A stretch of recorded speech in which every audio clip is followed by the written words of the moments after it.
This channel does not promote any violent, harmful, or illegal activities. All content provided by this channel is meant for an educational purpose only. মুখ্যমন্ত্রী মমতা বন্দ্যোপাধ্যায় পুলিশের একাংশকে বিঁধেছিলেন, আর এবার কে বিঁধলেন? কুণাল ঘোষ। কুণাল ঘোষের নিশানায় এবার পুলিশের একাংশ। 2026-এ 250 আসন নিয়ে ক্ষমতায় আসবেন মমতা। পুলিশে থেকে বিজেপি সিপিএম এর দলাদলি করা চলবে না বা দালালি করা চলবে না। সুন্দরবন কোচবিহারে যাওয়ার জন্য ব্যাগ গোছান নন্দীগ্রামে দাঁড়িয়ে পুলিশকে রীতিমতো হুঁশিয়ারি দিলেন Kunal Ghosh. Evolved, yet unchanged. Merlin, more to life. এই পুলিশ প্রশাসনের মধ্যে এমন অনেক লোক ঢুকে আছে যারা সিপিএম আমল থেকে আছে, তখন কমরেড ছিল, এখন রামরেড হয়েছে।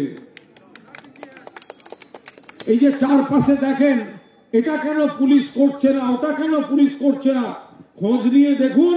এদের অধিকাংশ হচ্ছে আগের সিপিএম, মনে প্রাণে চায় সরকারের ক্ষতি হোক, ভেতরে থেকে অন্তর্ঘাত করছে, বদনাম করাচ্ছে।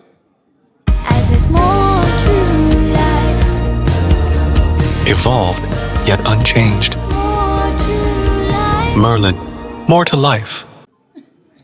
এরাই সিপিএম কে মদত দিচ্ছে, আর সিপিএম কে খুঁজে না পেয়ে এরাই বিজেপির সঙ্গে মদত দিচ্ছে। তৃণমূল দেখলে তাদের বুকে ব্যথা করে। সুযোগ পেলেই সরকার এবং সরকারি দলকে অন্তর্ঘাতমূলক কাজ করে দেন, তাদেরকেও চিহ্নিত করার সময় এসছে। ফলে যারা মনে করছেন পুলিশ প্রশাসনের মধ্যে থেকে সিপিএম বিজেপির দালালি করবেন, ব্যাগ গুছিয়ে রেখে দিন। সুন্দরবন কিংবা কোচবিহার কাছাকাছি কোথাও থাকতে পারবেন না। কুণাল ঘোষের বক্তব্য আপনারা শুনলেন। আমরা একটু প্রতিক্রিয়া জানার চেষ্টা করব। আমাদের সঙ্গে এই মুহূর্তে টেলিফোনে রয়েছেন সজল ঘোষ। সজল বাবু, আপনাকে TV9 বাংলায় স্বাগত জানাই। আপনার সঙ্গে আমি চয়নিকা। দুটো বিষয়কে কোট করব। এক হচ্ছে 2026-এ 250 আসন নিয়ে ক্ষমতায় আসবেন মমতা। দ্বিতীয়ত হচ্ছে যে পুলিশে থেকে বিজেপি সিপিএম এর দালালি করা চলবে না। কিভাবে ব্যাখ্যা করবেন? দেখুন, কুণালদাকে এমনি একটু পুরোহিত দেখতে আছে। একটা টিকি রেখে তিলক কেটে একটা যদি ওই নামাবলী গায়ে চাপিয়ে নেয়, রাজাবাজার মুখে একটা টিয়া পাখি নিয়ে বসে গেলে ওর ব্যবসা খুব ভালো চলবে। আমি বলছি সারদা নারদা, এই তৃণমূল, তারপর রাজ্য সম্পাদক, মুখপত্র, এগুলো আসছে যাচ্ছে, কোনো ঠিক ঠিকানা নেই। কিন্তু আমি বলছি ওনার এই জ্যোতিষের ব্যবসা দারুণ চলবে।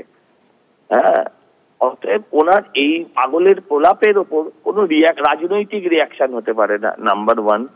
নাম্বার 2 হচ্ছে একজন তৃণমূল নেতার শাসানি দেখুন, একজন তৃণমূল নেতার শাসানি দেখুন, বোঝাচ্ছে পদলেহন না করলে পরে তোমাকে সুন্দরবনে যেতে হবে, কুচবিহারে যেতে হবে। আপনি ভাবতে পারেন এই কথাটা বলাটাও ফৌজদারি অপরাধ কিনা সেটা খুঁজতে হবে। হাতে লজ্জা লাগে। এইটা হচ্ছে থ্রেট কালচার, যে একজন দাঁড়িয়ে মাইকে, সম্ভবত আপনার মানে আমি যেটা শুনলাম তাতে ভয়েস শুনে মনে হলো কোনো সভায় বা কোনো জায়গা থেকে বলছেন, যেভাবে উনি বলছেন এটা থ্রেট কালচার ছাড়া আর কি। পুলিশকে থ্রেট করছে। গতকাল পুলিশ মন্ত্রী বলেছে পুলিশের কনস্টেবল চোর। এতদিন জানতাম পুলিশ মন্ত্রীও চোর, কিন্তু এখন জানলাম কনস্টেবলও চোর। মানে পুলিশের মাথা থেকে তলা অব্দি সবটাই চোর। এই অবস্থায় দাঁড়িয়ে এখন আবার সেই পুলিশকে থ্রেটও করা হচ্ছে। আর কোথায় যাবে এই বাংলা? 26-এ উনি কোথায় থাকবেন আগে সেটা ভালো করে জেনে নিন। অনেক ধন্যবাদ সজল বাবু। কথা বলছিলাম সজল ঘোষের সঙ্গে। সজল ঘোষ দীপ একদিকে কিন্তু কুণাল ঘোষ যে বক্তব্য রেখেছেন তাকে কিছুটা থ্রেট কালচারের মধ্যেই ফেলছে। তিনি বলছেন যে যেভাবে সরাসরি প্রশ্ন তোলা হচ্ছে পুলিশের ভূমিকা নিয়ে এবং বলা হচ্ছে যে একবারে সুন্দরবনে পাঠিয়ে দেওয়া হবে, গোসাবায় পাঠিয়ে দেওয়া হবে, সেটা থ্রেট ছাড়া আর কিছু নয়। আমাদের সঙ্গে এই মুহূর্তে টেলিফোনে রয়েছেন শতরূপ ঘোষ। শতরূপ, আপনাকে স্বাগত জানাই TV9 বাংলায়। আপনার সঙ্গে রয়েছি আমি চয়নিকা।